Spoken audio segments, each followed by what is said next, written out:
നമസ്തേ പ്രിയമുള്ള പ്രേക്ഷകരെ, നമ്മുടെ ചർച്ച ചെയ്യുന്നു മേൽപ്പത്തൂർ നാരായണ ഭട്ടപാദനാൽ വിരചിതമായ ശ്രീമൻ നാരായണീയത്തിലെ ബ്രഹ്മാവിൻ്റെ തപസ്സും വൈകുണ്ഠ ദർശനവും എന്ന 7-ാം ദശകത്തിലെ പ്രഥമ ശ്ലോകം.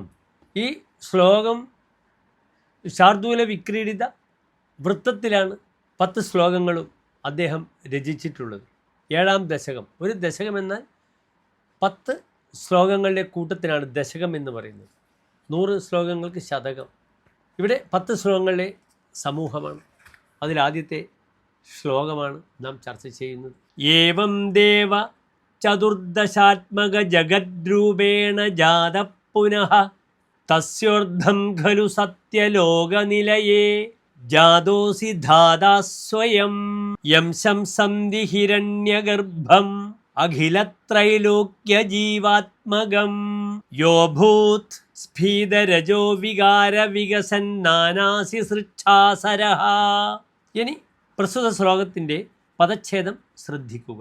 ഏവം ദേവ ചതുർദശാത്മക ജഗദ്രൂപേണ ജാതഃ പുനഃ തസ്യോർധ്വം ഖലു സത്യലോകനിലയെ ജാതഃ അസി ധാതാ സ്വയം യം ശംസന്തി ഹിരണ്യഗർഭം അഖിലത്രൈലോക്യ ജീവാത്മകം യഹ അഭൂത് ഭീതരജോവികാര വികസൻ നാനാസി സൃച്ഛാസരഃ.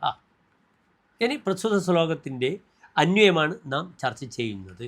ദേവ ഏവം ചതുർദശാത്മക ജഗദ്രൂപേണ ജാതഃ ത്വം പുനഃ സ്വയം തസ്യ ഊർധ്വം സത്യലോകനിലയേ ധാതാ ജാതഃ അസി ഖലു യം അഖിലത്രൈലോക്യ ജീവാത്മകം ഹിരണ്യഗർഭം ശംസന്തി യഹ ഭീതരജോവികാര വികസൻ നാനാസി സൃച്ഛാസരഃ അഭൂത്.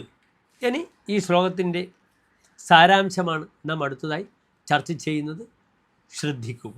അല്ലയോ പ്രകാശാത്മാവായ ഭഗവാനെ, ഇപ്രകാരം 14 ലോകങ്ങളുടെ ആത്മാവോടെ ജന്മമെടുത്ത അങ്ങ് അവയ്ക്കെല്ലാം മുകളിലുള്ള ലോകത്തിൽ ബ്രഹ്മാവായി രൂപം കൈക്കൊണ്ടു.